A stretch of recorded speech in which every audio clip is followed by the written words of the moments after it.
What's up, guys? Welcome to Cineverm episode 17. My name is Anthony Renteria, and with me is Chelsea. What up? We watched Jordan Peele's Us. This is the spoiler discussion, so if you haven't seen the movie, go listen to our review. And then if you have seen the movie, just stick with us. It's a beautiful day in March here in Alabama. South Central Alabama. We're getting crispy, moist. We have our windows down in our heat car. Oh yeah. Might die of a heat stroke, but Cineverm will still be recording. So if you hear about that on the news, podcasters die in hot silver Honda Civic hatchback. That was us. With a note in their hands. Anything for Cineverm. Anything for Cineverm. Or maybe not a note. It would just be like tattooed on our chest. Anything for Cineverm. Yeah, so if you hear cars, dogs barking, wind, children crying, that's because the window's open. Anyways, back to it. This is a movie I wasn't really looking forward to for the film, but I was looking forward to just to see the progression of a director, because I really love following filmmakers' careers, like from their first. I love, like, if I find a new filmmaker, I always really have a deep desire to like watch their movies from beginning to end. So like from when they made them, like their first movie up to the one I saw. So it was really cool seeing like his first movie, Get Out, and then being excited to see what he does next. And I don't know, there's a lot. Well, like last year was such a big year for first time filmmakers that it's just like a really exciting thing for me to like know that their career is unfolding in front of me and that we're like getting to see it firsthand. Oh, for sure. So Get Out was his first movie? Yeah. Well, the first film he directed. He wrote another movie that I found out the other day. Co-wrote with another guy called Keanu. He's in it with his Oh, is it that kiddie movie? Yeah. Yes. He wrote that movie, so I'm actually curious to watch that movie because it's supposedly just a straight comedy. Yeah. So I'd be interested in seeing if it's any good. I love Jordan Peele's humor in like the Key and Peele show. Yeah. That shit cracks me up. But what did you feel about this second movie, though, directing-wise? Directing-wise? Well... Yeah. I've been actually so curious to ask you 3 questions. Okay. First question, the one I just asked. I'll ask you the second question when you're done. What are the other 2? All right. Second question is, do you think he did this story or this idea justice? And the third one? And third one, do you like the editing of this movie?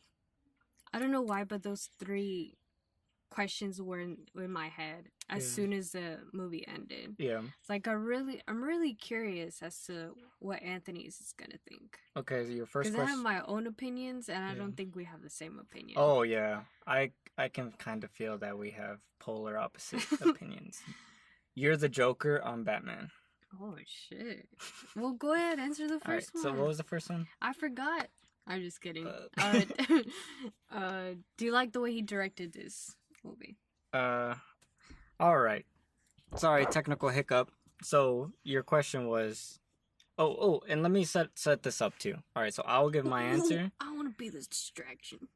I'll give my answer, and then you give your answer, right? Okay. And then the second question was, do you think he did this idea justice? You answer it first, and then I give an answer. Okay. And then the third one is, did we like the editing? We'll answer at the same time. Okay. Okay. All right, so first one. Directed means the story, right? Well, how it played out? Well, all right, so directing is a big job. So let me describe, because directing is essentially everything. The whole film is run by the director. It's like... That's kind of what I thought. It's like the CEO of Amazon. He's technically to blame for everything, but he's also technically to award for everything too. You get what I'm saying? Well, because he's the final decision maker. Yeah, he makes the final call on everything. Whether he does or not, he has the power to. So that's why I feel like whenever a movie's bad, blame the director. Whenever a movie's good, everyone did a good job. But So answer my question. All right, so the question is, did he direct this film well? So there's many aspects of this movie, in my personal opinion, that I thought were not good. As expected. Man, like there is at least like 2 movies every year that hit me so hard in a negative way that I struggle to be able to explain why. I think for me, the movie that did this was Velvet Buzzsaw. But that one was easy because it was so obvious why it was so bad. But this is where it becomes difficult, is because I don't want to be like just an asshole. But at the same time, I knew exactly why I didn't like this movie. Direction wise is because so first question, did he write this script? yes. Okay, so that's probably like more adding to my point, in my opinion, because the way this story was put together was with already an anticipation of, I'm not going to be able to hold the audience attention long enough if I don't insert certain things that are more geared to an ADD audience. For example, it goes through character building, motions of actual scary movie things, like, oh my god, there's this thing and it's being very psychological, and immediately when, I guess it's how I'm trying to say that they anticipate their audience is going to want to talk in this moment, they add a funny joke, or they add just a visual gag or something that helps the audience kind of talk in the theaters too, and get out of the seriousness of the movie, and then it tries to pull itself back into a more serious psychological thing. And that's okay, so I didn't like that. One, because that whole new wave of how movies is moving is very, very, very unappealing to me when it's very ADD. Like, not the cuts or anything, but everything has to be so attention grabbing every little second. Everything has to be so funny every little second that you don't really get a true feeling of the world. It's just the movie's trying to grab you. It's not you're trying to understand the movie, if that, or something like that. But I don't really like that about the direction of the movie. All right, so what I'm getting from you is so basically attention, it's trying to grab it's saying, look at this. Well, not all right, so I was saying because you're on the right track. Okay, so it's like, you make a piece of art, right? And it draws you in because curiosity comes from not understanding. I know what it is. Okay, what? It's like you make a piece of art for yourself and people admire it because it's made for you. While on the other spectrum is you make a piece of art based on who you want to attract. Yeah, and that's what this felt like. Yes, for you. this felt like it knew what type of person it was trying to get, and it was the type of person who does talk through movies, the type of person who chews very loudly on purpose, who's trying to start a conversation with who doesn't care if there's other people in the theaters, first of all. I don't know, or maybe that's just really crunchy because at the theaters there was a whole group of people. They weren't even the same group. It was actually everyone in the theaters was talking and they were interacting with the movie. But aside from that, it's those moments of quiet and funniness that promoted people to talk, chit-chat more. Because it's worthless. Yes. The moment has become worthless. It was very unimpactful.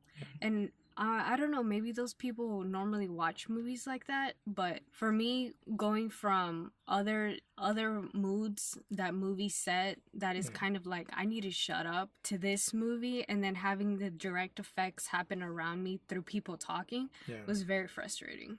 I agree with basically everything you said. Now let me put my twist on it, because go ahead. I've decided I'm just gonna say what I think, because it's really hard to talk. So from the second that Get Out was over, I thought I knew who this person was, his Jordan Peele, his style of writing and directing. Yeah.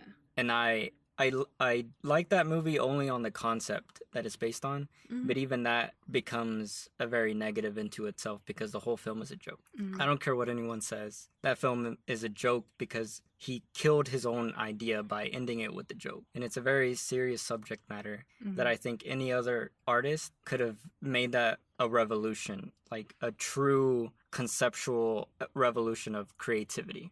Like there is certain stories that come once in a generation Yes. that can spark insane change. You know, you hear about stories like To Kill a Mockingbird or Animal Farm, or you know, like it happens in every genre and every form of fiction or whatever. You know, whether it's books, music.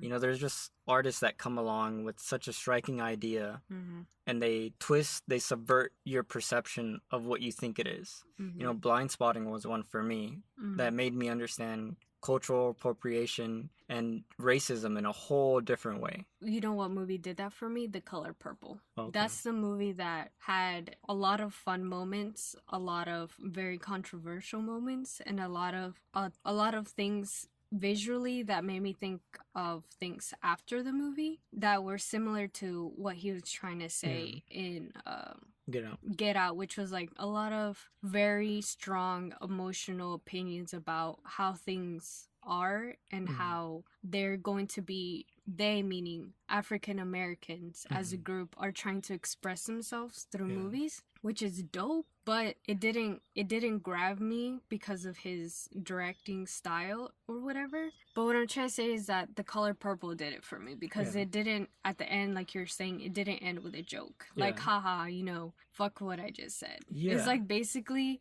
me going through a rant of, I don't know, we're fighting for some reason, and at the end I'm like, I'm just fucking with you. Yeah, when you win. Yes. You win the point and then you're like, just kidding. Yeah.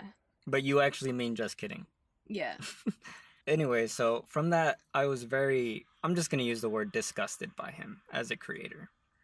I don't know, just because that to me is the greatest offense when you are trying to tell a story, because that's a big thing. You know, I don't think you can make a film about race or about, you know, any type of group that you're trying to explain that is oppressed, whether you're from the group or not. If you're writing about a group, you know, there's like a debt that you owe to be as honest as you can. Yes. And I hate it when someone tackles a story, because you know when you're writing something like that, you know, and I feel like you have to feel a heaviness to you. Like, this is more than a story now. Yeah.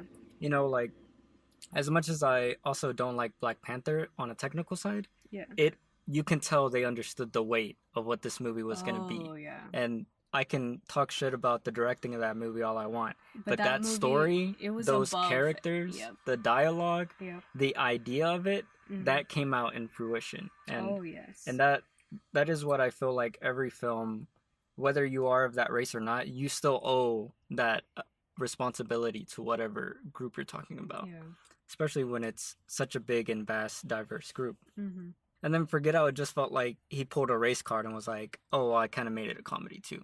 Yeah. But if it was any other director, it would have been flamed on, you know, it would have been shat on. Everyone would have hated it. It's like, how are you going to make this a joke, you know? Anyways, that's just the Get Out stuff. I would love to rewatch that movie because I really want to see if Well, I kind of feel like he does it to this movie too. Yeah. But from that, I was like, wow, he's either like, this was just like a freshman effort, you know, like maybe he just, I don't know, maybe his next film will be great. Because there's a lot of filmmakers who start off on a bad foot, and then the next one, they really define themselves. And it's so shocking to me that all the doubts and all the things I didn't like from Get Out were like, they were just given a $20 million budget multiplied by 20 in this movie. Oh, so you didn't change anything? He grew into everything I thought he was going to grow into, but I hope he hadn't.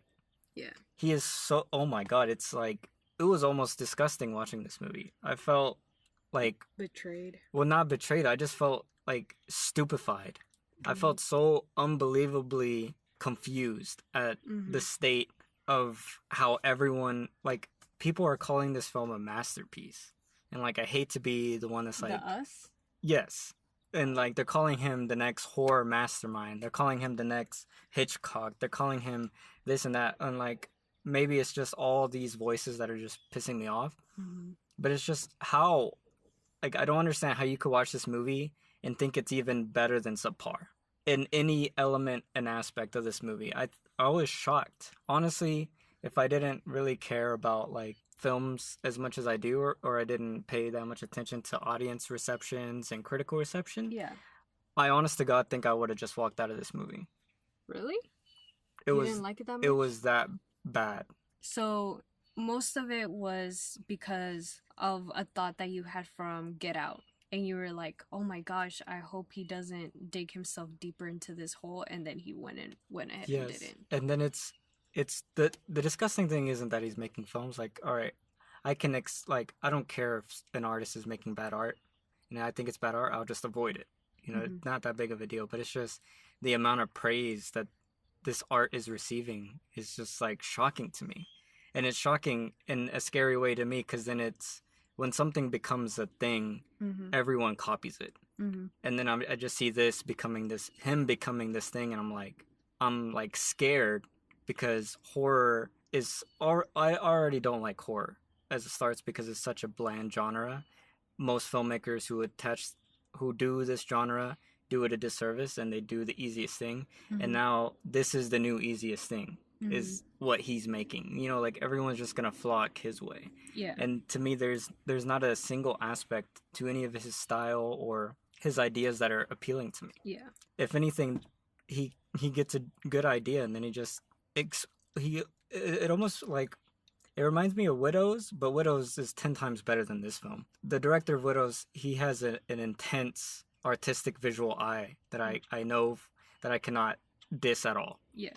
And his problem is he has too many ideas. He just doesn't know how to coordinate it well. This guy thinks he has the most brilliant ideas, and then he displays them in the way that he thinks is the most brilliant ways. And then all these critics and audience members are, oh my God, this is genius. You know, it's like a swirling pit of stupidity amplifying itself. You know, it's like when you're in school, people start yelling at each other, and then everyone's yelling, and then a fight happens, and the fight doesn't really happen.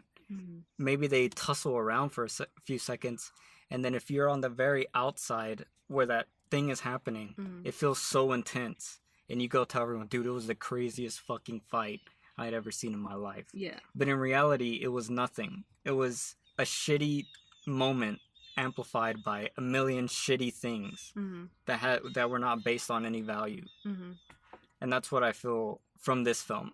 Get Out, I still think, is a much better film than this, because it did the idea of it enough justice to where it did change some ideas and criticisms of, you know, having a black person at the center of a horror movie. Yeah. And that's awesome. And then this movie, it removes the only good aspect of that movie, which was a conversation on race.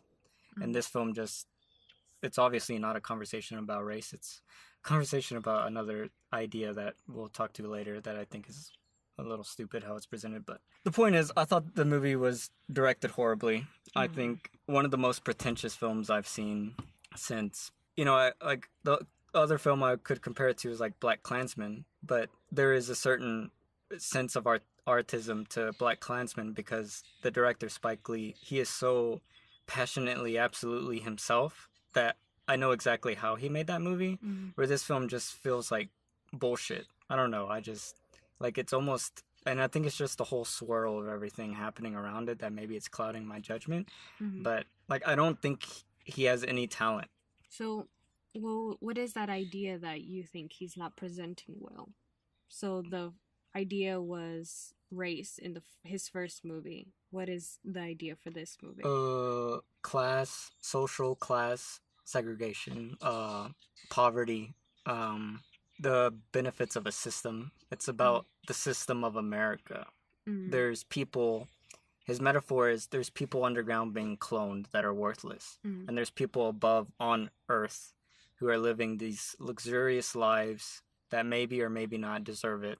And they're living without a care in their life, while other people are just mimicking them, copying them, being lesser things, being almost inhuman because they're just copies or whatever.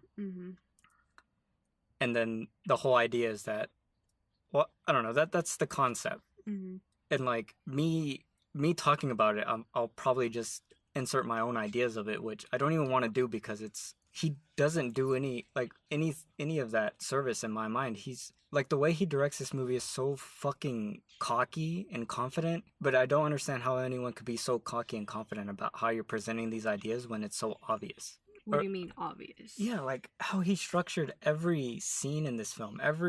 Oh my god, like every let's start from the beginning. The way he presented the whole, like, the little girl entering the House of Mirrors, it was so, like, I don't think he understands how to pace a scene to, like, did you feel any suspense or anxiety in this film? Yes. You did? Which scene? It's not from any of the scenes. It was from Lupita Nyong'o's acting. Oh yeah, she's a star. But I'm saying, like... Okay, directly answering your question from the things you said before, no. From any of the cuts, any of the editing, any of the direction, no.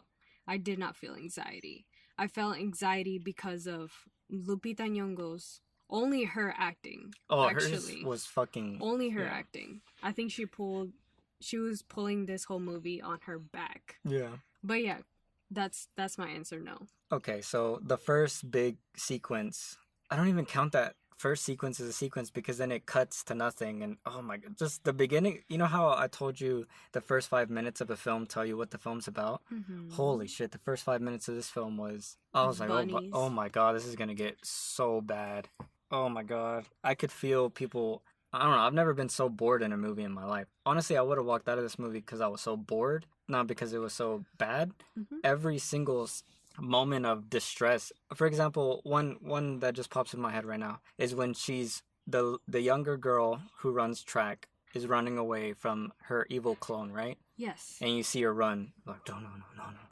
And she's running. She runs down all the way, and you already know from the second that shot starts, oh, this girl actually put in the work to run track or whatever, and she's hella quicker. Yeah. She's gonna let her get a head start. Yeah. Why do you have to play out a 3-minute, like a fucking full sequence of her running all the way down when I already know what's gonna happen? That's suspense. Isn't knowing what's gonna happen, it's not knowing what's gonna happen. Yeah. So as soon as you set up the idea of what's gonna happen, it either needs to happen or something else happens. That's how suspense works.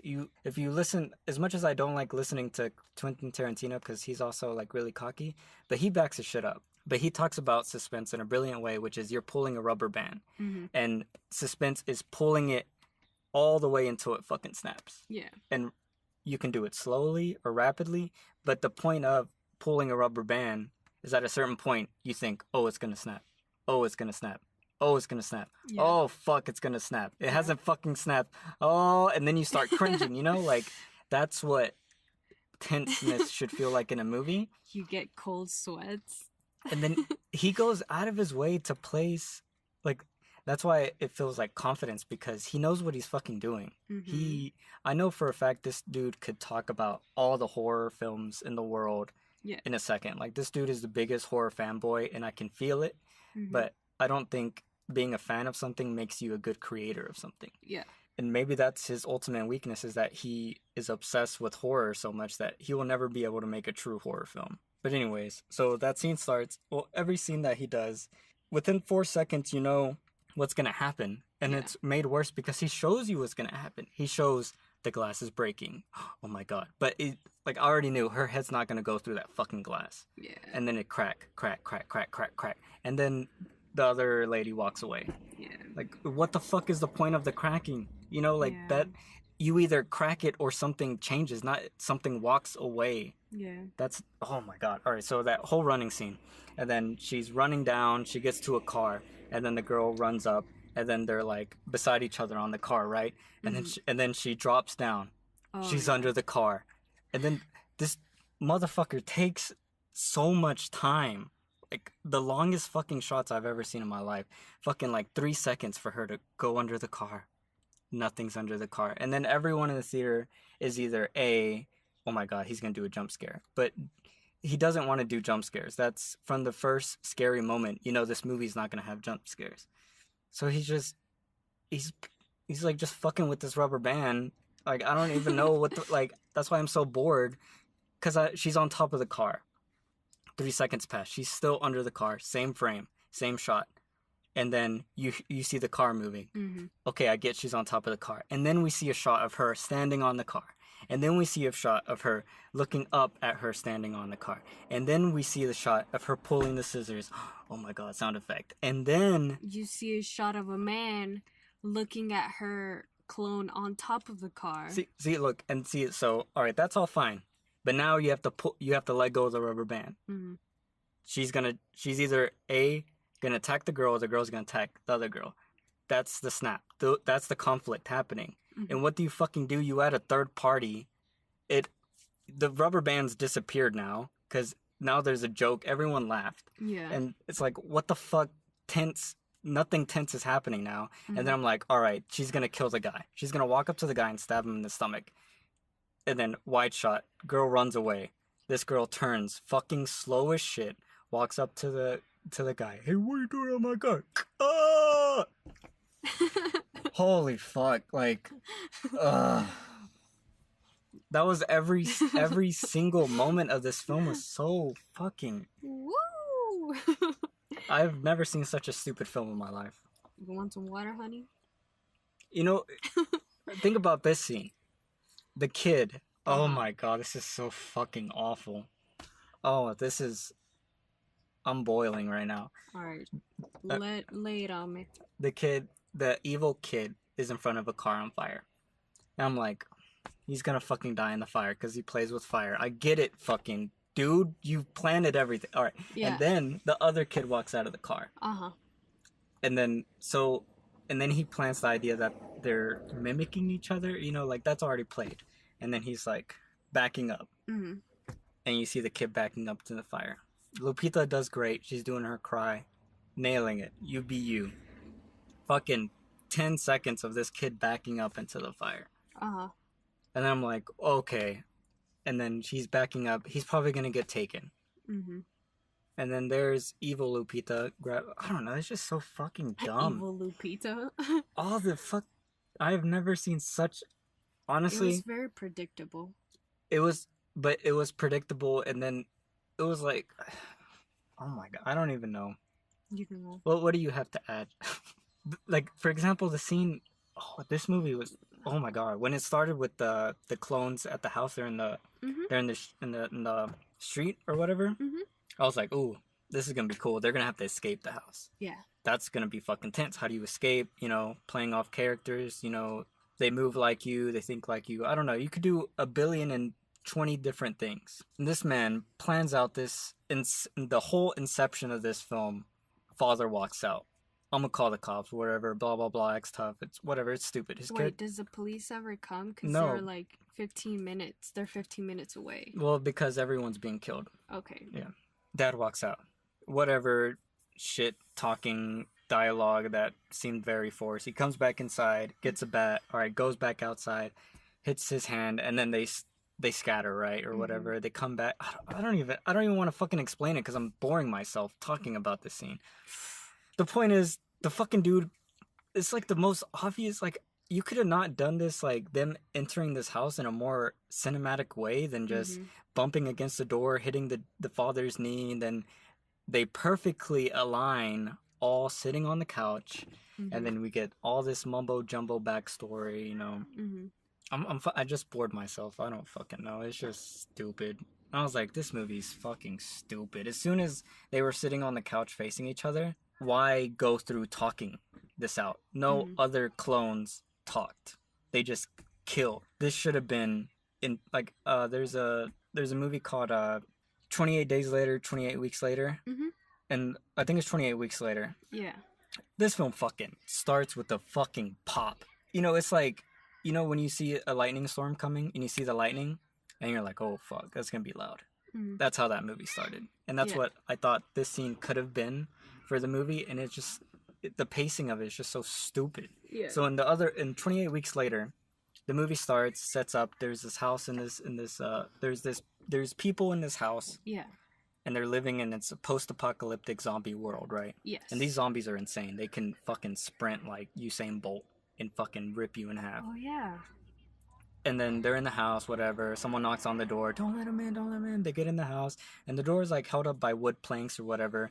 And then shit happens. Like fucking hands burst through the wood planks, zombies get in, Mhm. everyone's dead within like fucking 60 seconds. Cameras handheld, people are rushing. A dude has to make a brink decision of trying to save his wife or escaping. Mhm. And this motherfucker escapes, and he's running on the lawn full speed, and then he's on a boat. There's a fucking zombie on the boat. He's kicking the fucking zombie off his boat. It gets chopped up in the, like, all this. It's so chaotic, you know. Yeah. I just wish this movie would have had some sense of fucking urgency. It was Yes. so fucking slow paced. Yeah. And that whole beginning, it's like every sequence of this movie just kept redefining why I hate this movie. Mhm. Like each scene was worse than the last scene. The final climax of this fucking movie, oh my god. He's like telling you everything visually. Mhm. There's no room to guess.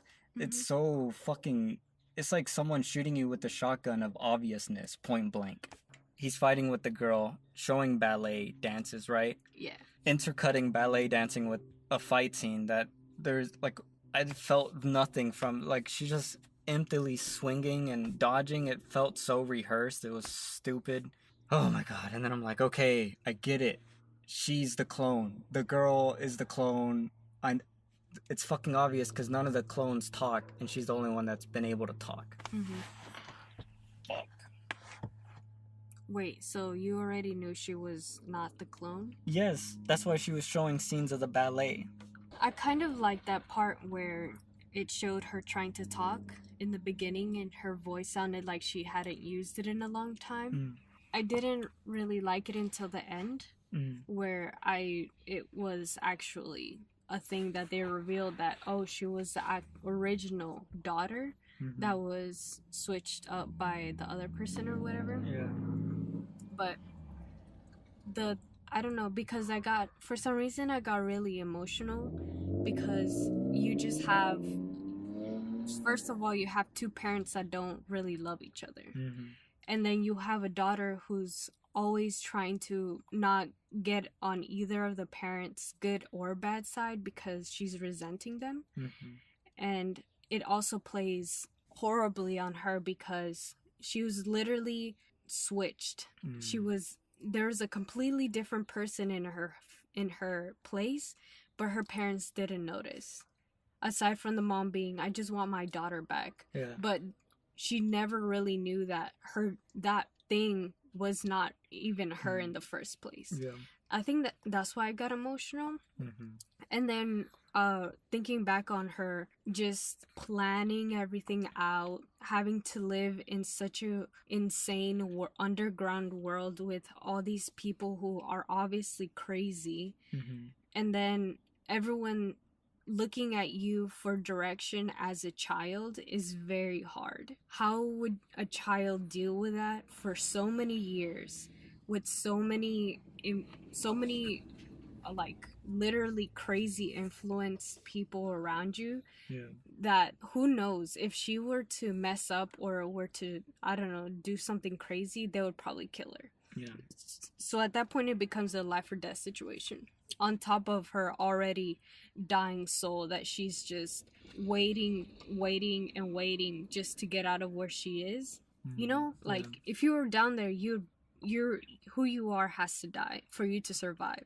The old you has to leave. All right. So yeah, and then just her trying to speak, thinking back on her trying to speak, and then her voice sounds raspy, and just how she knows herself so well, that seeing how the clone turned into her as an adult, which I just imagine if I was a child and I imagined myself as an adult, and then there was a clone of me who actually became the purest form of what I thought I would be as an adult, my heart would break. And I would just feel like, am I even supposed to be alive right now? Yeah. Like, what am I doing here?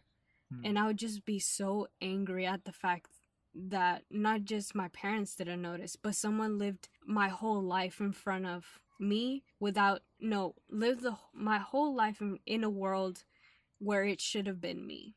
Yeah. Type of thing, you know? Yeah. I don't know. I think that has so much possibilities for such an interesting story, though. Yeah. Just what you talked about, that's such a deep, introspective emotional human thing. Mm-hmm. It is very interesting. Especially when she said that because of the whole connection in the universe or whatever, Yeah. that whatever happened to the real clone, no, what happened to the clone would happen to her in real life. Yeah. Is just fucking weird. Like Mm. seeing everyone else gets the effect of the first person, but she was switched from being the cause. Now she has absorbs all the effects. For example, birth. That's so fucked up. Like how she was explaining it, that she had to cut herself open. Yeah. I cannot imagine how hard that must be, where you can't tell yourself, I can't do this. You have to do it because you're connected in some way to this other person. Yeah. It reminds me of that one movie that was about some guy who would jump through space or whatever, and then for some reason some bad people are trying to kill him, and then he was being cut to pieces, but you only saw the other side of him, like his other dimension, yeah. and then you would see him eventually die, but it's like kind of like that. No, yes. Yeah. What is that movie called? Looper. Looper is kind of like in Looper, that final scene where he dies. I think Except this one was less emotional, and you didn't really see a lot of that stuff. It's just told to you. yeah. But yeah. I think that's where this movie is just stupid, where all the interesting things are interesting, but they're all told to you so much. Mm-hmm. Like, I don't know. If anything, I think I would have started this movie as a montage. So you start with the PTSD thing, whatever, and then you show all the positive things that have happened in her life. Mm-hmm. She had a baby. She met this guy. Went to college. You know, like do a quick snapshot of her life, and then you can use that to twist it onto the real her, and you see the other perspective of all these good things for you were things I didn't want, you know, and you wouldn't have to say it. Just when they met each other's eyes, she would know everything I did was forced upon you. You know, like it could have. I don't know. I have written a story that is similar to the general idea of this film, which is like it's like an imposter type thing. Like you see someone who's very impoverished village, and one of the brothers of there's twins. One brother gets adopted by an American family. One brother has had everything he's ever wanted, including the family that the other brother didn't get to have. And for me, the whole idea of that is only interesting when you have both of those characters trying to understand each other, but their perspectives are so different. There is a clash, and it's whether or not they will come out together, whether they'll come out different or worse after that encounter. You know, like imagine you had like a shot to do something right, and then someone who looks just like you, is like you, and is your sister, gets every opportunity that you worked so hard for. You know, and there's like a resentment there, and that's your possible growth is going over that, and as the other person, it's possible growth of humility. You know, like those two ideas. I don't know. Yeah. The point is, I just think it's kind of wasted here because that is such a brilliant idea, and this is such an extreme version of that everything's multiplied by like 50.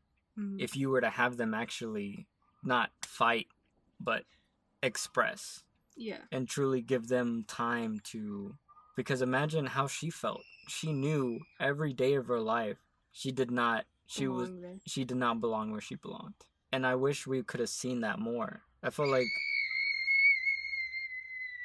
the movie her as a character didn't even become her clone until as the movie was showing you signs. Yeah. But from the beginning, she's like your typical mom or whatever. I don't know. It's just like, it's so dumb because I know if you watch this movie, like, oh, look, that's where she first laughed all evil. Like, yes. It's like, fuck you. They had similar laughs. I don't know. There's a deeper level of, there's layering, and then there's just fucking leaving breadcrumbs. And this film just has, welcome to this world. Everything's here. I'm not sure what to call this type of storytelling, but it does leave a sense of let me keep talking about this. And it's kind of reminds me of Velvet Buzzsaw, because if you look into it, you can add your own ideas into it. and make it way better than what it really is. Exactly. And you start subconsciously giving that person credit for it when in reality they didn't mean any of that. And you can tell they didn't mean any of that when you really look more into the technical side of it Yeah. instead of the emotional side. I would agree. Because there's nothing you can really relate to, I don't know, without looking deep into it. Yeah. But did you wanna answer my second question? What was the second question? I think it was, did you like the editing? Oh no, the second one was, did he do this idea justice? Oh yeah, did he do this idea justice? Well, we had said that you were gonna start the second one. Do you think he did this idea justice? All right. So about the idea of the movie, what did I think? No, he didn't give it justice because he always distracted him. He always made me feel distracted with his jokes, and I don't think he really focused on the idea well enough. And it just seemed like he was trying to be in it, but not be at the same time being very direct with it. Yeah. So, no, I don't think this movie was. What was the question? I don't think this movie. He pulled off the idea. Yeah. I know we cut the other stuff, but the thing you were trying to explain was that some people experience things in their lives, and it changes their perspective. And then it's for example me trying to tell a war story when I've never gone to war. Yeah. There is an element that is indescribable, probably unhuman. You know, it is almost like a trauma, right? And it is something that you don't know what it is. You don't know when something has it, but you feel it. Yeah. When you look at a person you can look into someone's eyes, and within seconds you can almost see what's happened to them. Yeah. Not the exact details of what happened, but something great. Yeah. In a either terrible or positive way. Yeah. And I think that's what you're trying to say, is that he has this idea that is a very specific idea that can be, I feel like someone could experience something that could influence this story. The idea of being lost, feeling like you were abducted or replaced, or a lot of traumas as a youth, I feel like could influence the idea of the story. And your point was that you don't think he's actually suffered through that. You know, it's like someone who's lived in LA trying to write a story about someone who lives in the ghetto. Yeah. I don't know his personal story. That's why I can't really say really child traumas. But the closest that I could think of was like what I said. Yeah. And I mean, you're right. I feel the same thing. I never felt a deep ache. There was no ache in any of the film. There was no, like, my answer to the question is basically the same as yours. There is, and I don't know because I haven't finished my writing, but that is always the thing I'm always thinking about, is how, because I'm always trying to write about stuff I don't know and I haven't experienced. And for me, I try as hard as I can to go into my subconscious, because, and I think actors do this. And there's some actors who, there's some movies that, like, wow, they are not them. And I feel the pain that they're talking about, Yeah. And from what I've researched about them, and even really great writers, there is an intense subconscious visualization to where obviously you'll never replicate it exactly. But there is a state of, like, dormancy in your mind that you can reach, and you can, I don't know, like, kind of feel what something would feel like. And it will never be obviously 100%, but that's probably as deep as you can ever get. And some of the most heart-aching, troubling films or stories I've ever read, they reach that level and you're like, they must have felt that in real life. And then you research and know they've never. Yeah. But you talk about how they enter that level, and then, it's hard. Well, actors do it a lot. They reach that level and then it's hard for them to get out, Yes, but that's the difference between actors and him. The actors believe they're there. Oh, yes. He does not believe he is there. Yeah, because he's not digging deep enough. Well, I don't know what it is, but It's Or the it's a belief. lack. It's the belief that takes you to the next level of making everyone else believe, Yeah. whether it be a lie or not. I don't think he really believed Yeah. in whatever mood he was trying to get into. Yeah. This film specifically, but I also felt that sense in Get Out. And that's why I just felt like a half-ass sense to it. Like, I don't know. And that's just how I feel when a lot of work like that is about something big or grand, or Mm-hmm. whereas there's like, you're just scraping the surface and then calling it a day, but then presenting it as if you had uncovered something godly. Yeah. I don't. Yeah. I just say that just in the way he shot and executed. Like all those sequences were so slow, and I could feel his presence of. He feels like an insanely adept. Adept is a word for like really good. So he's like a professional fanboy. He just happens to be making films about. He's a professional horror fanboy, right? Mm-hmm. Like he understands how horror works because he's using all the elements. Mm-hmm. There's just no deep passion behind it, like that creative instinct. It makes no sense because if we were to compare scenes just on an editing level and a shot composition level, Hereditary and this or It Follow, whatever movie you want to, even A Quiet Place, you were to put one of those scenes of the kids running away from the monster against one of the scenes of these kids running away from the clones, and they could be literally the same time length, editing, everything, yet they don't work in this film versus the other film. It works, and there is, like you're saying, that thing that you can't really define. It's just like this passionate force, and I don't know. I just felt like this movie, it just felt like, oh, this shot's gonna be awesome. Like I felt this like. It's always you're trying to compare yourself to someone else instead of trying to be yourself. Yeah, and then I see like A Quiet Place. John Krasinski's like, I don't know if this is gonna fucking work, and he talks about how nervous he was. Like, these kids are just drowning in a pit of corn. Is this even gonna be suspenseful? Like, it's kind of stupid. And he said that was the hardest scene, and he was stressed. It took him 2 days to get it because he wasn't satisfied with any of it. And he's like, I don't think people are gonna understand because we don't see the bottom of the pit. So do people even know how deep it is? And like, he drowns, but is he standing on his tippy toes? Can you really drown in corn? Is he swallow? Like there's a fever of doubt that happens when someone's creating something to where it's so personal that they want it right. This film, I didn't feel any doubt. I didn't feel any chaos or tenseness. It just felt exact. And exact never works unless you know your shit. There's very few filmmakers that are cocky as fuck that I can watch. Tarantino's one of them, and that's about it. Oh.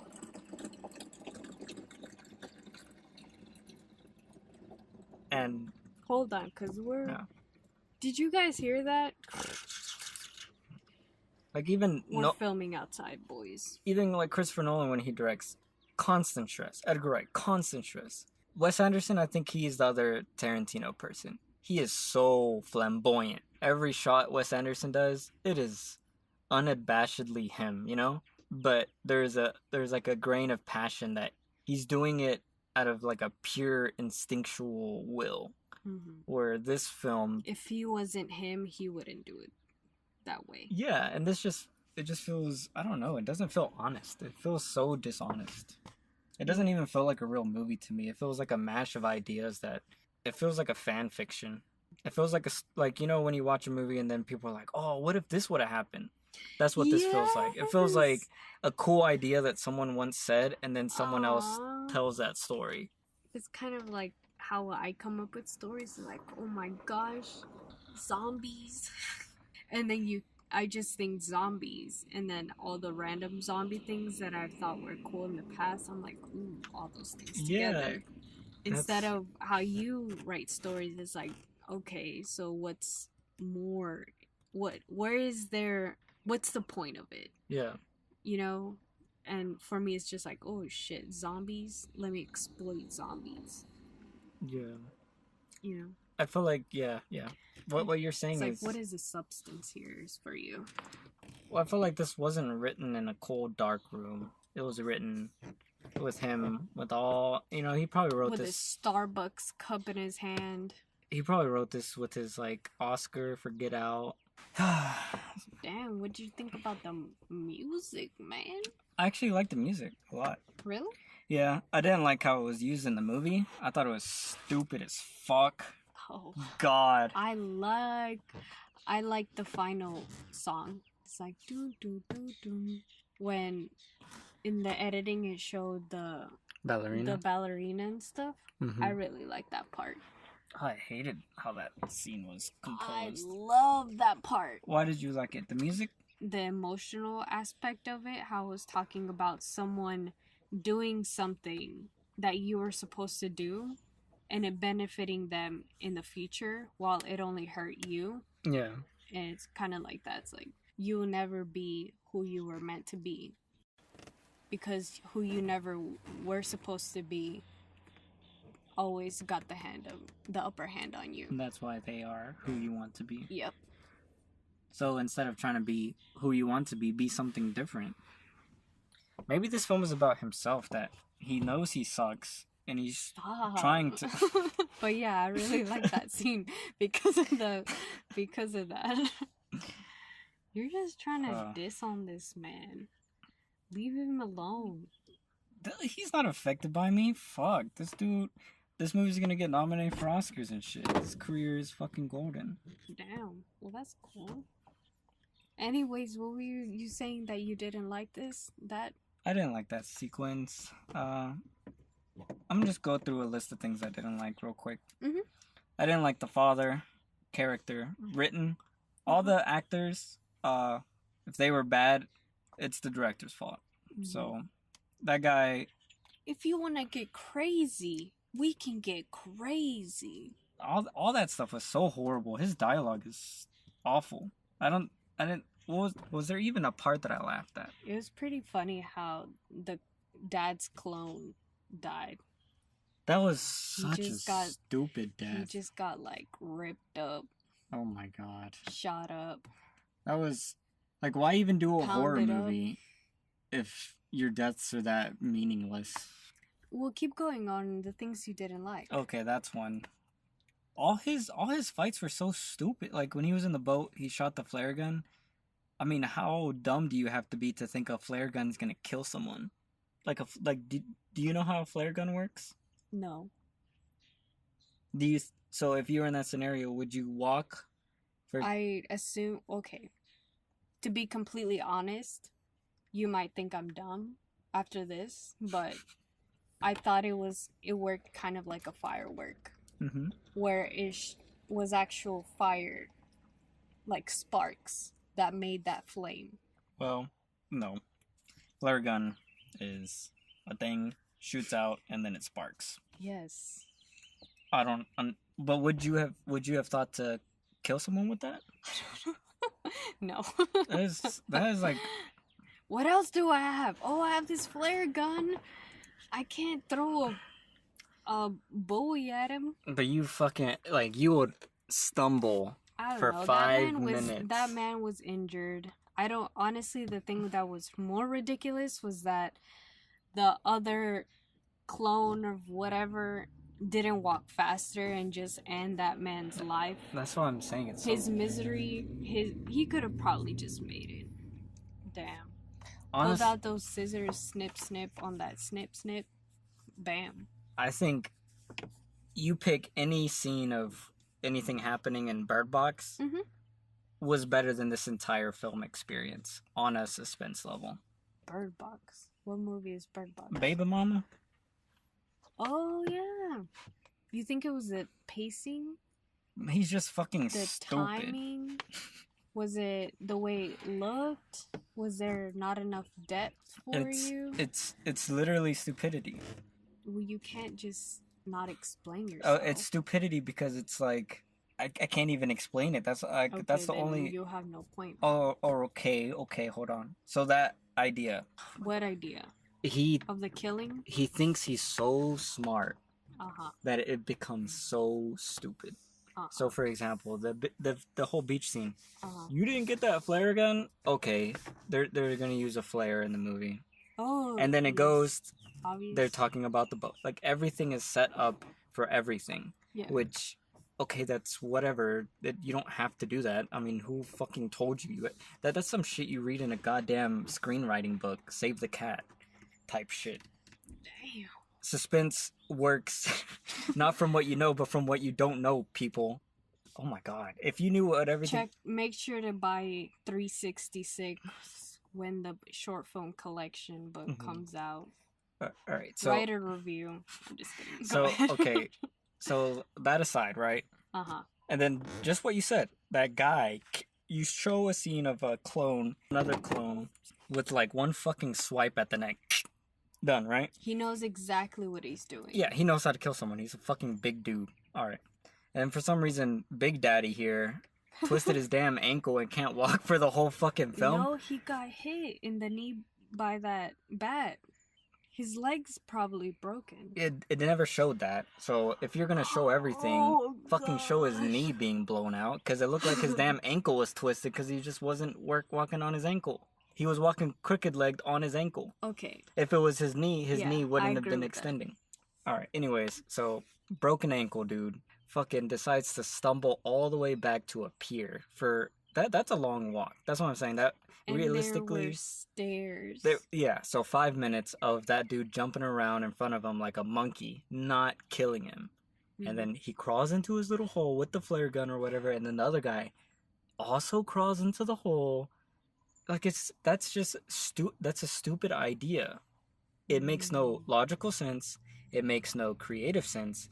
It makes no fucking sense. That's why it's stupid. It's like, how do you structure an event that's supposed to be suspenseful when everything that is the driving factor, I need to kill this guy because he's not a clone. That's what the clone's thinking, right? Yeah. The non-clone, I need to kill this guy because he's going to kill me. Those are your two conflicts right there, right? Uh-huh. Everything should revolve around one trying to kill the other, or the other trying to... Either one of them is going to die or one of them is going to live. Those are the only results that you have. Yeah. Correct? Yeah. Okay. So every decision that you make on this scenario should either advance one getting closer to killing the other, or advance the other one getting closer to kill the other. Yeah. There should be no other fucking choices made. That's, an action sequence doesn't show cars chasing each other and then some kids ordering an ice cream. No, because that has nothing to do unless a car's running into the kid later. Yeah. So he walks all the way down the pier.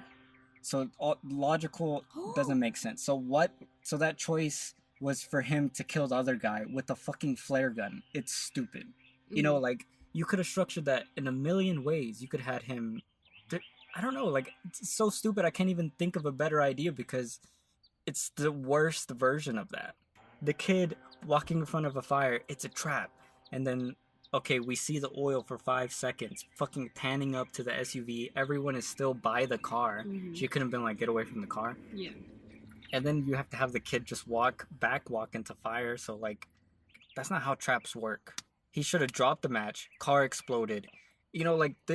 At every moment, he had an option to make things get worse, to get chaotic. Yeah. And then he chose the non-chaotic way, as him thinking, ooh, everyone's going to expect the car to explode, but I'm not. Why? Because I'm stupid. Because his other alternative is just having a kid walk slowly backwards into fire.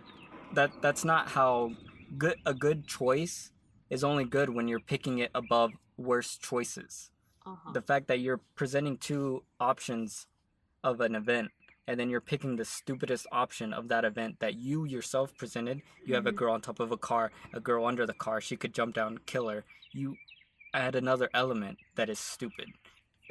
Every sequence was that. How in a would nutshell. You have made that feel more suspenseful? The part where they were in the car and that kid had left a trap for them to explode or something.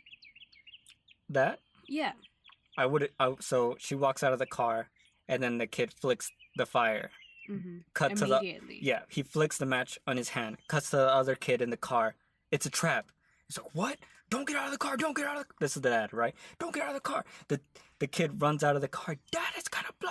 The kid has the match. The mom turns around screaming, get out of the car. And then the match falls. And then you have two people in the car. getting out of the car as fast as they can. It explodes. They rebound it outward. Oh my god, oh shit.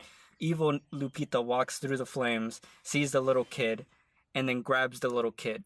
Then you have good Lupita be like, "Oh fuck that!" She grabs the evil kid. You could have a standoff. I mean, there's literally a million things. You could have had that trap not be the real trap, and maybe the real trap is getting them out of the vehicle to then entrap them. You know, it's like, Ooh. how is this the end decision? This is like the beginning of a trap. Oh yeah.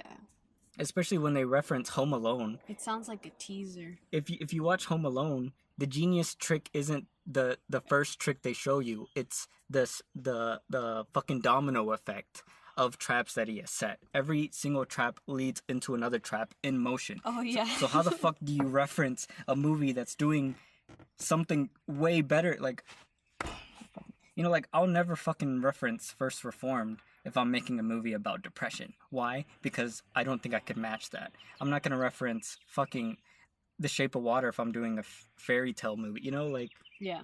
how dare you? You're stupid and you're admitting to it.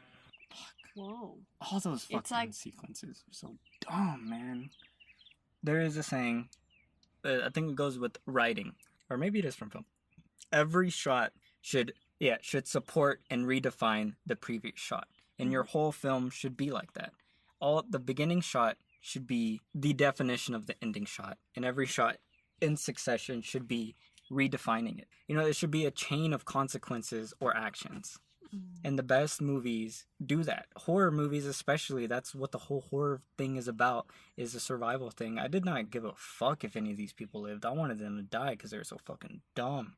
And then I never felt any suspense. I felt... What? I bet I would have... Honestly, I think... I felt like if Lupita Nyong'o died, I would have been very upset. But did you ever think she was gonna die? They didn't even have the balls to kill any of her family members. I didn't. I thought she was gonna die until they got to their friend's house. For some reason, the whole environment change made it seem like, oh, they're really not gonna die. None of them are gonna die. So what's the point of watching this movie? That's what I mean, it's a pretty cool... Honestly, this kind of seems like a Netflix movie. It feels like, you know, in Blind Spotting, Yeah. there's those the new Californians, right? That care so much about California. But do they really care about California? Or do they just love the idea of California, the idea of being a Californian, and the idea of loving California? This film is the idea of a horror movie, loving it, doing it perfectly, and that's it. This film has no soul. There is nothing within its shell. It is just a force feed. It's like a spoonful of everything you love, but it's all like fucking synthetically made. And What else did you like? oh my god, all of it. The cinematography, that was really dumb too. Lighting, well, alright. Shot designs, I didn't like. A lot of the directing, everything I didn't like, mainly because the editing and the shot designs were ruining it. It's not the fault of the editors or the cinematographer. It's all Jordan Peele's fault. But the lighting was actually way better than it was in Get Out. Oh, yes. Every shot, at least visually, lighting-wise, looked very great. Mm-hmm. All the exterior shots on the beach, beautiful. All the interior shots in the house, beautiful. Mm-hmm. I know how difficult it is to light darker-skinned people, and every shot where they were in a dark place, you could see enough of them, and they did a brilliant job of showing their faces in the film. And they always looked fucking awesome. They all looked on point during all the scenes of lighting. You could see their tears. Yes, and I don't know how the fuck you light tears. So fucking hella kudos to that. I was never confused on what I was seeing in a dark place. Mm-hmm. So the cinematographer, just lighting wise, and the whole lighting crew and everyone. They also did a good job of making dark places have depth when they could have easily been flat. Yeah. So that is impressive, handling daytime stuff so well and nighttime stuff. I thought lighting wise, it was fucking gorgeous. Mm. Music, it sounded very interesting and it was very unique. Mm-hmm. How it was used in the film, I thought was awful, but I love how they made a whole reference of, you know how we have Alexa? oh yeah, they had It's like, Ophelia. Alexa, play whatever.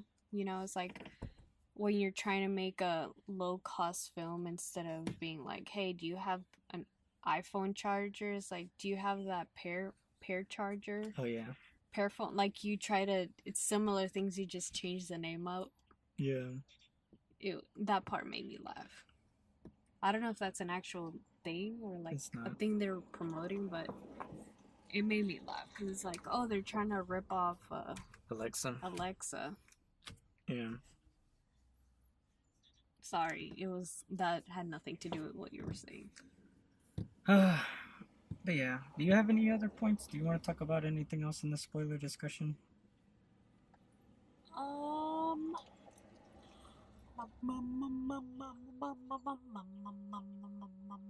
Yes, I want to talk about how the clones moved differently than the regular people. Mm-hmm. They were very like choppy, kind Yeah. of. And I also liked how they didn't have voices, because in that situation, those people, why would they need voices in the first place, you know? Mm-hmm.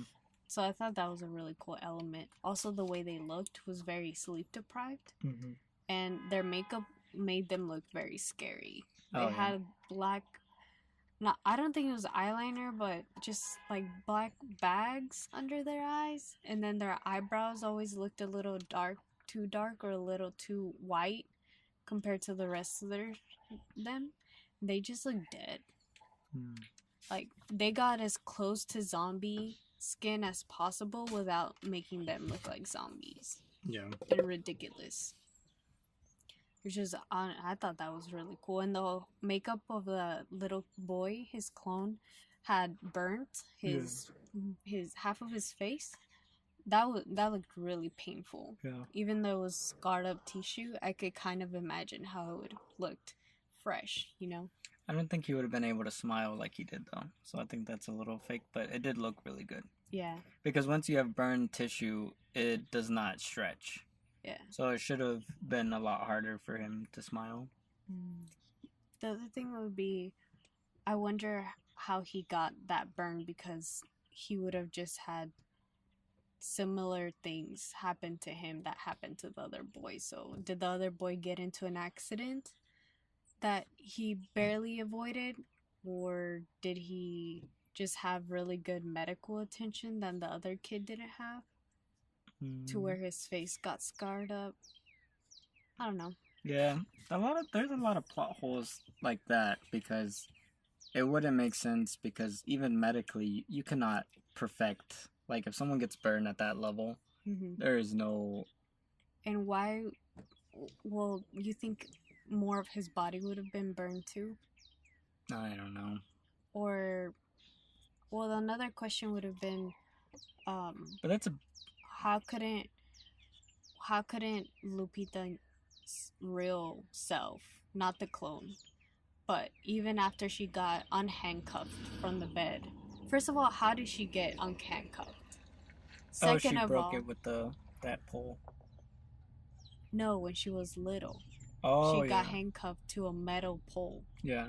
So first of all, who had the key? Who unhandcuffed her? Yeah.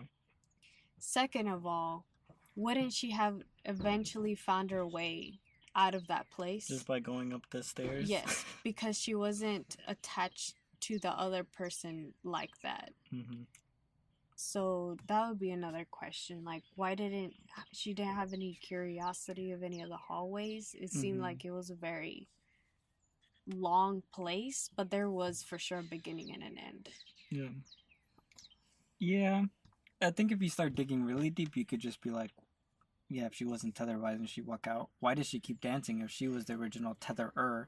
Yeah. So, how did it just wouldn't flip-flop? Wouldn't the girl who went up top still be following her? And Yeah. then how did everyone start training for the attack when they're all tethered? Shouldn't they constantly be tethered at all times, all day, every day? And then the other thing, it didn't make a lot of sense because when they're showing the flashbacks of her going down, not everyone was there. There was so many extras like in the background and the fairs and stuff. There was even one person who walks in front of the camera at one point. There was not someone who walked in front of the camera when they were down in the basement. So there was like 5 people that I counted that weren't downstairs. So that didn't make sense because it seemed like everyone had their clone. And then the other thing was, how could you replicate the top world when you only are working in such a thin hallway? So if someone goes on a plane, I mean, do you just act like you're in a plane in a classroom with everyone?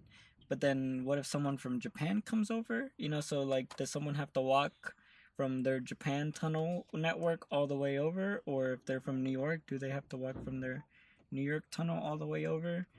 There's a lot of like technical, logical things that I don't really understand, just having to deal with the movement. And how would she be being taught to dance when she didn't have A teacher. a teacher? Or would there also be a teacher clone teaching a whole class of students? Because there only seem to be living there about maybe 100 people. Yeah. Yet in the outside, there was millions of tethered people that I guess we didn't see. So maybe that was just like a budget constraint. I don't know. It is a really big idea that... Well, the thing would be how you're saying is the movement. Would she just appear in a different tunnel closer to where the other Lupita would be at? Yeah. That's the incredible thing. It's like, how could you get rid of that loophole, you know? Yeah. How would you make the story not have such obvious loopholes in the first place? And then the tethering was what? God is what the explanation That's another thing that I didn't like. It was just the idea of throwing religions in there. I don't believe in like God or anything, but at the same time, I don't like it when people exploit the idea of making fun of someone else's beliefs to drive a point. Like, and then it's such a blanket God. yes, that's another thing. Maybe like, there's it was God. Yeah. I'm just like, oh my goodness. You know, and then it's just very... It's the idea of it that they're making fun of. Yeah. And then or exploiting. And it's an easy cop-out. Yeah. Any movie could just be like, God.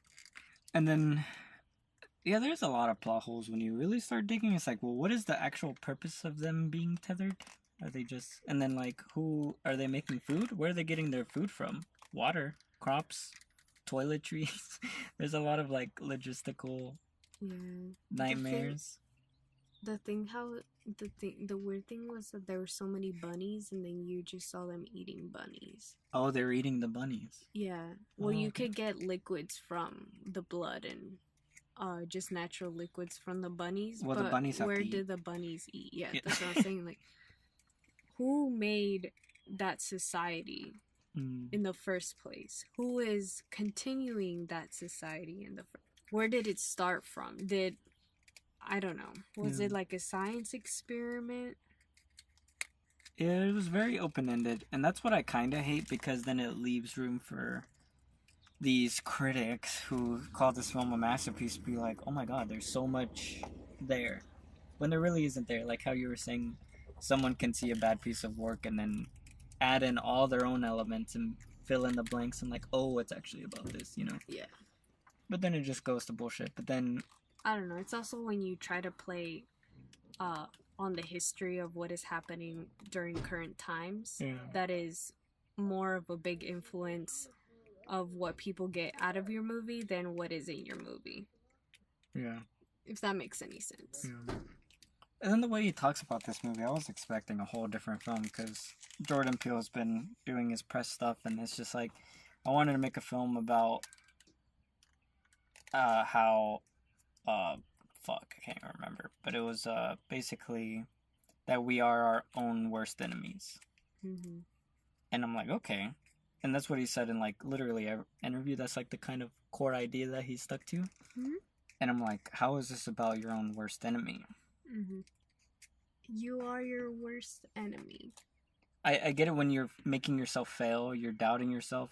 There's many elements to that. I feel constantly like I'm my own worst enemy, but this film I did not see any aspect that I could even imagine to say, oh, it's kind of about you being your own worst enemy. Maybe just Like literally because they're clones. It's like it's like what is it like? Because I listen to a lot of interviews with directors, right? Mm-hmm. And it's really, you can really tell when a director knows what their film is about when they say something like this. And then you watch the film and it is exactly what they said. For example, Dunkirk. I wanted to capture the anxiety of war, the constant fear of not knowing this could be the last second you're alive. Christopher Nolan. Watch that movie? Holy fuck. Another example for Christopher Nolan. I wanted to make a movie about mankind and the strength and the immense power of love. Interstellar.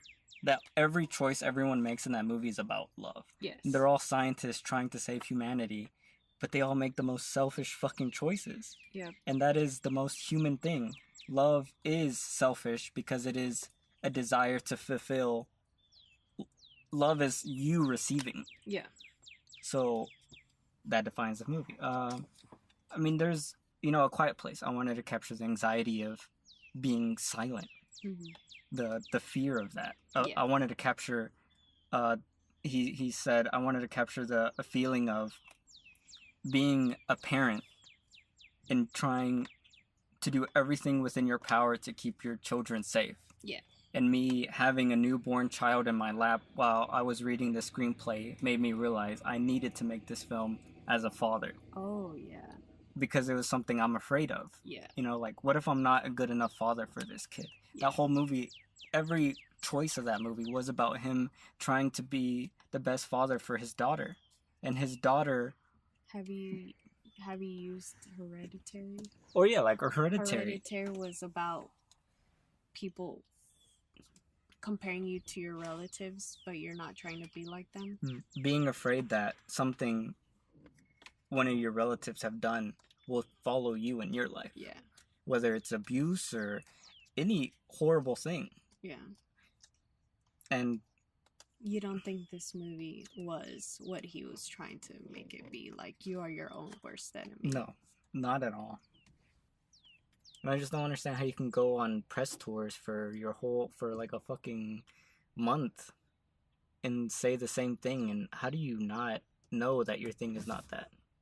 It's also very telling because if you it was the Directors Guild of America for when his Get Out movie came out, and all the directors were taking their turns talking about their movies. He had such a difficult time explaining what his movie was about.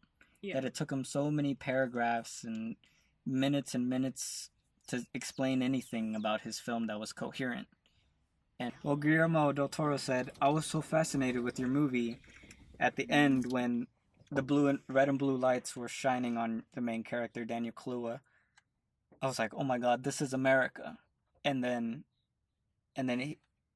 Jordan Peele interrupted Guillermo and said, "Oh, that was the original ending, but blah blah blah blah." He talks for like 2 minutes or whatever, and then Guillermo interrupts him. He's like, "Wait, that was in the script." It's like, yeah, that was in the script, but then we had to change it. It was too dark. I don't know. Oh my god, I would have walked out of that interview. I was like, bruh, I can't be with you right now. Aww. Is there anything else you want to talk about? I mean, were you not bothered by how like obvious everything was? Like, did you feel that, or is that just me? Not really bothered by it, but I wasn't tickled by it either. It's more of a, I guess this is what it is kind of thing. It kind of made me feel uncomfortable. Like, I don't really want to watch his movies. Yeah. Which is a really strong statement for me, because I really like giving people multiple chances. Yeah. But this it was a really big turnoff for me, because I felt like I wasted my time watching this movie. Yeah. That I really was looking forward to it, and then the way it was presented to me was as if I was a puppy and I was being spoon-fed as a puppy while being patted on the head. Like that Oh that my annoying God, yeah. pat that you see people do, people who don't own dogs pat these dogs, how they see cartoon people pat cartoon dogs, and the dog is obviously annoyed, and you as an owner are like, what the fuck are you doing? And then the dog's looking at you like, please make this person stop patting me like this. But you don't want to be a dick, but you know you're never gonna let that person touch your dog again. Yeah. It's like he was doing that to my brain. Yeah. And I don't know, it's like he was disrespecting me. I don't know. It was a very weird feeling. I've never felt that before. Yeah, I've never, the only other movie that's at this caliber of, like, just, like, stupefying, like a feeling of I cannot explain, right? Mm-hmm. Was the Game Over Man movie with the workaholics. Remember? We watched on Netflix. That's the only movie I have ever skipped through. Really? I have always been willing to watch the movie. Yeah. Yeah. This movie, I think I would have skipped through. You would have walked out? I don't know. I would have walked out. I mean, not walked out of the theater, but if we were watching it in our room, you would have been more inclined to walk out and take a whiz. Oh, I would have been talking to you. Oh, you would have been talking from the first scene. From the first scene, you turned. You actually said, "Oh my God." Okay, here's the reason why I said, "Oh my God." I was insulted. I was frustrated. I felt lied to. I felt like I was lying to myself. I was telling myself, why are you acting so crunchy right now? Like, give this man a shot, you know? Yeah. And I was giving him a shot until that beginning shot turned into a whole 2-minute zoom out. And maybe not even 2 minutes, but it felt like 7 minutes long. And then it just went to something completely different. So I was thinking, what is the point of that when the next one isn't really adding anything to what you just spent a whole 12 minutes on? You know, like, the more I thought about it, the longer that bunny shot became. Yeah. And by the third cut, I was like, I just wasted 50 minutes of my life when it was just a third cut. So basically only 2 minutes had passed, and I already felt like 50 minutes have passed. Yeah. And I was ready to just sink into my seat. If I had popcorn, all my popcorn would have been my main focus. I would have been staring at that damn bag of popcorn like, damn, this is so delicious right now, and probably missed half of the movie. And it just happened from the beginning. I don't know if that's a little aggressive, but that's why I looked at you. I was so disappointed. So very disappointed. We should have just talked. Next time people are talking in the movie theater, let's just go with it. No, that is Let's just fucking... Yeah, no. Yeah, you're right. I can't do it. I cannot do it. That's my religion. And you heard that other guy? He was like, come on, guys. Like, he probably wasn't part of, like, that group or whatever. But he turned back and was like, come on, guys. And those people kept talking. Louder. For some reason, I assumed that there was going to be a fight. But that fight never happened. Yeah. I was anticipating that fight way more. That was suspenseful. Yes. I was like, whoa, we're about to see two dudes. Who knows? We're in Alabama. Everyone carries a Yisto nowadays.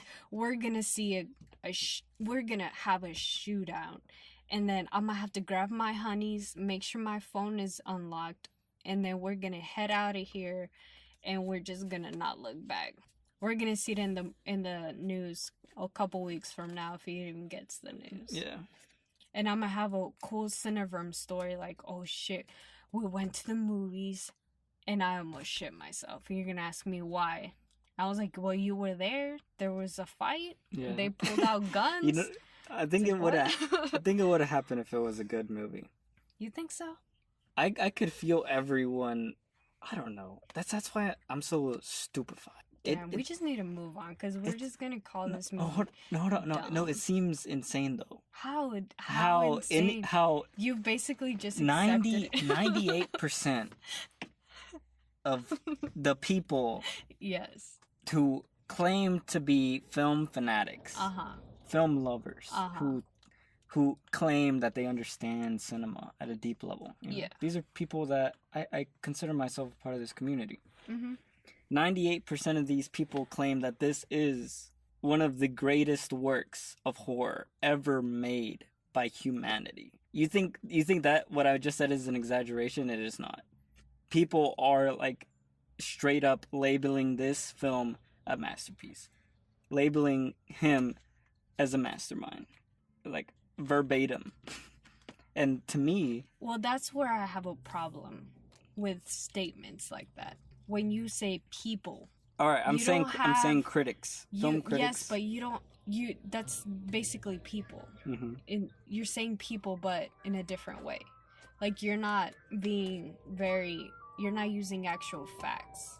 Like these many critics out of these many critics. Oh shit! I just called 911. You did? I think so. Did they answer? Yeah, I hung up on them. Hello, I'm sorry. Yeah. I'm sorry. My phone was in my pocket and I pressed the wrong button. You too. Oh, shit. Whoa, that was. Why did that? My fucking phone is so stupid. Damn, this movie is so bad I had to call the police on it. Aw, they were probably really on it. Like, damn, this guy is in trouble. Yeah, because I hung up so fast. Yeah. Oh, damn, that scared me. Whew. Whoa. Get out. Whoa. Here, honey, look. I thought we were going to go to jail. Isn't that illegal? Yeah, but...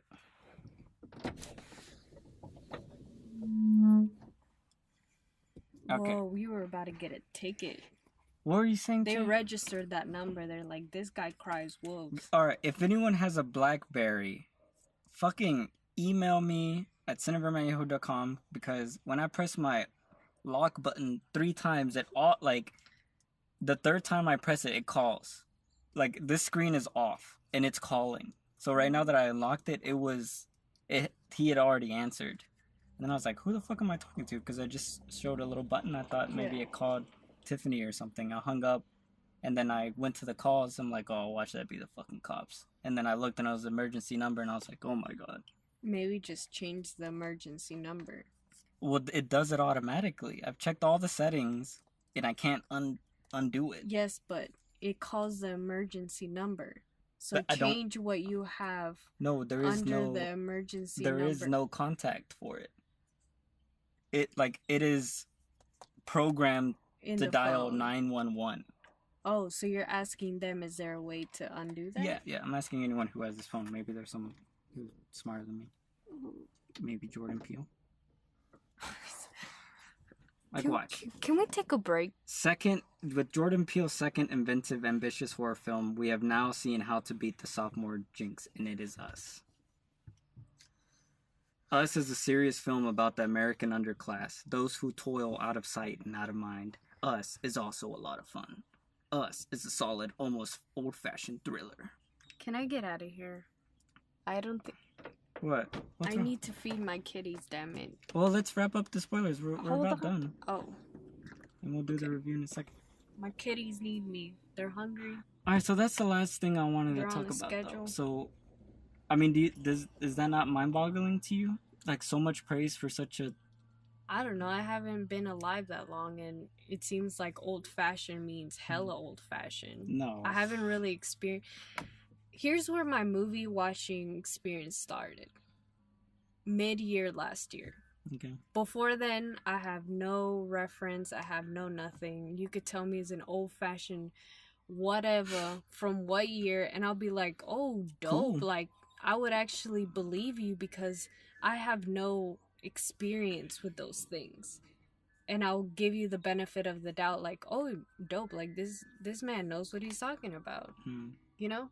I don't know, like, I can't really make solid statements like that. Like, okay. Oh, yeah, this was totally a 2001 film when my bullshit... I'm completely bullshitting, as I just said. I have no film experience prior till mid last year. Okay.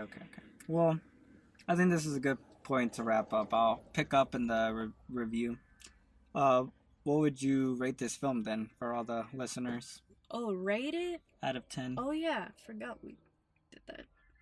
Just the rating, not who you recommended to or whatever. Ratings 5 out of 10. Wow. It's a pretty balanced film for me. It's not like, it's nothing special, but it's not disgusting. Yeah. I just remembered I was insulted in the first 5 minutes, so I'm gonna bump it down to a 4 out of 10. All right. Yeah. I'm stuck in between 0 and 1. Whoa, that bad? Yeah. I mean, Really? I kind of want to give it a 1 for Lupita Nyong'o though. Yeah, that's what. But She did such a good job.